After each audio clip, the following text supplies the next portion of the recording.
எந்த சமையலும் ருசி தேடும் ரகசியம் 20 ரூபாய். கட்டாய கல்வி உரிமை சட்டத்தின் கீழ் தமிழ்நாட்டிற்கு ஒதுக்கப்பட்ட மறு சீரமைப்பு நிதியை மத்திய அரசு முறையாக விடுவித்திருப்பதாக மக்களவையில் மத்திய கல்வி அமைச்சகம் தகவல் தெரிவித்துள்ளது. விழுப்புரம் எம்பி ரவிக்குமார் எழுப்பிய கேள்விக்கு எழுத்துப்பூர்வமாக பதிலளித்த மத்திய கல்வித்துறை இணையமைச்சர் ஜெயந்த் சௌத்ரி தமிழ்நாட்டிற்கு ஒதுக்கப்பட்ட RTE நிதியின் அதிகாரப்பூர்வ தரவுகளை வெளியிட்டார்.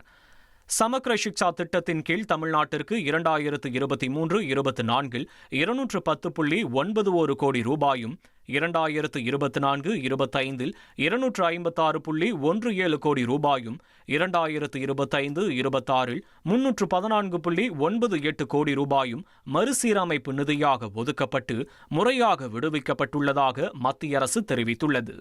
கட்டாய கல்வி உரிமை சட்டத்தின்படி 25% இடங்களை நலிவடைந்த பிரிவினருக்கு ஒதுக்குவதும் அதற்கான நிதியை வழங்குவதும் சம்பந்தப்பட்ட மாநில அரசின் பொறுப்பு என மத்திய அரசு தெரிவித்துள்ளது.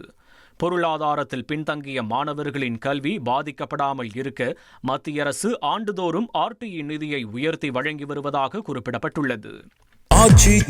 எந்த சமையலும் ருசி தேடும் ரகசியம் 20 ரூபாய்.